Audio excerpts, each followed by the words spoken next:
Episode 2 के part 1 में हमने देखा कि कालानूस के कमांडर ने आइगल पर हाथ उठाया, जिसके कारण ओस्मान साहब गुस्से में आ जाते हैं और सिपाहियों को मारने के लिए बाहर जाने लगे। तभी उनके दोस्तों ने उन्हें रोक लिया। पर दोस्तों, मेरे चैनल पर नए आने वाले दोस्तों से गुजारिश है कि मेरे चैनल को सब्सक्राइब करके बेल आइकन ज़रूर दबा दें, ताकि मेरे चैनल पर आने वाले नए वीडियो के नोटिफिकेशन आप लोगों तक सबसे पहले मिल सके।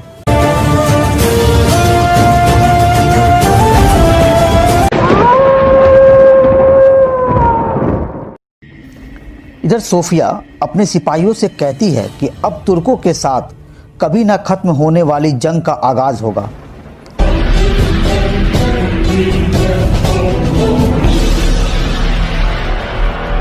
महल की सुरक्षा और बढ़ा दो, जंग लड़ने के लिए तमाम सिपाहियों को इकट्ठा करो।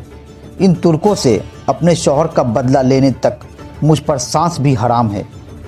तभी दुंदार बे और बाबर साहब वहां पहुंच जाते हैं और कालानूस से कहते हैं कि तुम्हारी हिम्मत कैसे हुई मेरी बेटी को अगवा करने की।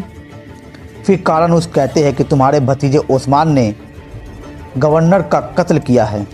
फिर सोफिया कहती है कि हमें पता है कि ओस्मान किले में ही छुपा हुआ है। अगर वो बेकसूर है तो हमारे सामने आकर अपनी बेकसूर होने का सबूत दे, फिर हम आइगल को छोड़ देंगे। और जब तक ओस्मान सामने नहीं आएगा किले से कोई बाहर नहीं जाएगा। कालानूस सबको कैद कर लो। फिर जैसे ही सिपाही उन्हें कैद करने लगते हैं, अर्तुगरुल के बेटे ओस्मान वहां पहुंच जाते हैं।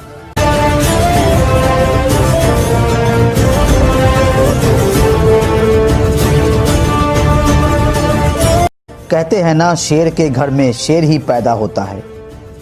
फिर ओस्मान साहब ने सिपाही अंद्रयाज के गले पर तलवार रखा और कहा कि इन लोगों को जाने दो।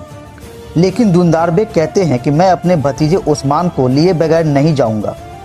फिर सोफिया कहती है कि ओस्मान अंद्रयाज को छोड़ दो। और दुंदार साहब, आप घबराए मत, ओस्मान का मुकदमा एक अदालत में पेश किया जाएगा, जिसमें आपके काजी यानी वकील भी होंगे। फिर ओस्मान साहब ने अंद्रयाज को छोड़ दिया।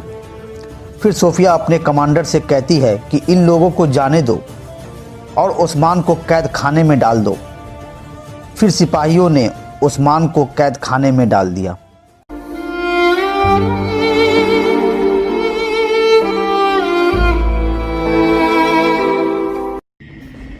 इधर कबीले में दुंदार बे की पत्नी कहती है कि आपको ओस्मान को अकेले नहीं छोड़ना चाहिए था। फिर दुंदार बे बाबर से कहते हैं कि अगर ओस्मान अदालत में कसूरवार साबित हुआ तो ये बाजंतीनी उसे नहीं छोड़ेंगे। तभी बाबर साहब कहते हैं कि अगर ऐसा हुआ तो हमें बाजंतीनियों से जंग करना पड़ेगा। फिर गुंदूज बेग कहते हैं बात बाजंतीनियों की नहीं है, इसमें मंगोल भी उनके साथ मिले हुए हैं। पर जितनी जल्दी हो सके अर्तुगरुल साहब आ जाए, तभी मसला हल हो पाएगा।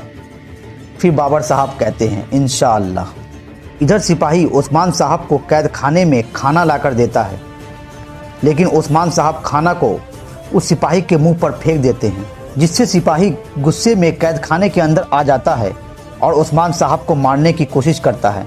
लेकिन तभी ओस्मान साहब सिपाही को मार देते हैं और कैद खाने से भाग जाते हैं। लेकिन दोस्तों, सोफिया को ये बात पता होती है कि ओस्मान कैद खाने से भागेगा, इसलिए वह एक सिपाही को ओस्मान साहब के पीछे लगा देती है।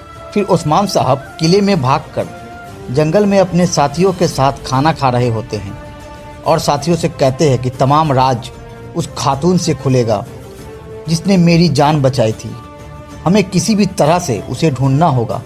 सिपाही कहते हैं इंशाअल्लाह हम बहुत जल्द उस खातून को ढूंढ लेंगे। इधर कबीले में दुंदार साहब बात ही कर रहे थे कि किसी भी तरह से अदालत में हमें काजी को भेजकर ओस्मान को बचाना होगा। तभी एक सिपाही वहां आ जाते हैं और कहते हैं कि दुंदार साहब, अभी अभी ओस्मान के एक साथी ने आकर कहा कि ओस्मान साहब कैद खाने से भाग गए हैं। फिर दुंदार बे अपने बेटे से कहते हैं कि जाओ और ओस्मान को ढूंढो, वो यहीं कहीं आसपास होगा। इधर जंगल में सोफिया के सिपाहियों ने ओस्मान और उनके साथियों पर हमला कर दिया। फिर ओस्मान साहब उन्हें पकड़ लेते हैं और उनसे पूछते हैं कि बताओ तुम्हें किसने भेजा है। वो कहते हैं कि सोफिया ने। फिर तभी वहां अचानक बाला खातून अपने कुछ सिपाहियों के साथ उस्मान साहब के पास आ जाती है। उस्मान साहब बाला को देखकर हैरान हो जाते हैं और कहते हैं कि कौन हो तुम, आखिर बार बार क्यों अपने आप को छुपा रही हो। फिर बाला कहती है कि तुम्हारे सारे सवालों का जवाब दूंगी, लेकिन यहाँ नहीं बल्कि तुम्हें मेरे साथ चलना होगा। फिर उस्मान साहब अपने साथियों से कहते हैं कि तुम यहीं रुको, मैं इसके साथ जाता हूँ। फिर बाला उस्मान साहब को लेकर अपने साथ चली जाती है। इधर किले में यानीस पहुँच जाते हैं। सब लोग काफ़ी डरे हुए हैं। सोफिया कहती है कि आका यानीस, मैं खजाने और मुकद्दस चीज़ों की हिफाजत ना कर सकी, आपको मुझे जो सज़ा देनी है दे दे। तभी वहाँ कालानूस पहुँच जाता है और सोफिया से कहता है कि क्या चल रहा है यहाँ, क्योंकि उसे यानीस के बारे में कुछ पता नहीं होता। फिर सोफिया कहती है रुको, मैं तुम्हें सब बताती हूँ। इधर बाला उस्मान साहब को लेकर आ जाती है और कहती है कि आप हकीकत जानना चाहते थे ना उस्मान साहब, यहाँ आए। मैं आपको ऐसे शख्स से मिलाने जा रही हूँ जिनसे आप अपने सवालों का जवाब हासिल कर सकते हैं। उस्मान साहब कहते हैं कि कौन है वो शख्स। बाला कहती है कि राज का दरवाज़ा खोलें, आप खुद अपनी आंखों से देख लेंगे। उस्मान साहब ने दरवाज़ा खोला तो देखते हैं कि कोई शख्स खड़ा है।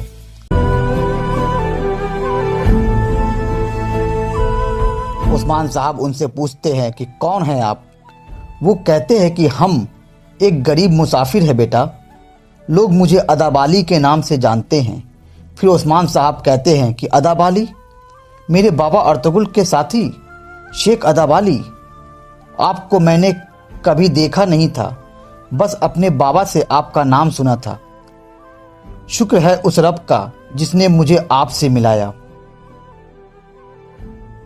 लेकिन उस्मान साहब शेख अदाबाली से पूछते हैं कि ये लड़की कौन है।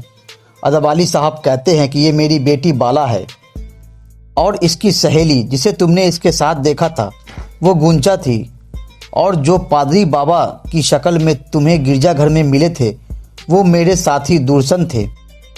बहुत सी चीज़ें ऐसी नहीं होती बेटा जैसी नज़र आती है। फिर उस्मान साहब कहते हैं कि मैं अपने दोस्त अब्बास के कातिल को तलाश कर रहा हूँ, लेकिन आप यहाँ क्या कर रहे हैं। शेख अदाबाली कहते हैं कि हम यहाँ बुराई को ख़त्म करके एक नए सरजमीन कायम करने के लिए आए हैं। क्या इस मुकद्दस राह में आप हमारे साथी बनेंगे। उस्मान साहब कहते हैं हाँ मैं बनूंगा अल्हम्दुलिल्लाह, लेकिन मेरी एक शर्त है कि मैं तमाम राज से वाकिफ़ होना चाहता हूँ। शेख अदाबाली कहते हैं कि फिर मेरी बात ध्यान से सुनो उस्मान। शेख अदाबाली उस्मान साहब को क्या राज बताने वाले हैं, जानने के लिए एपिसोड 3 देखें।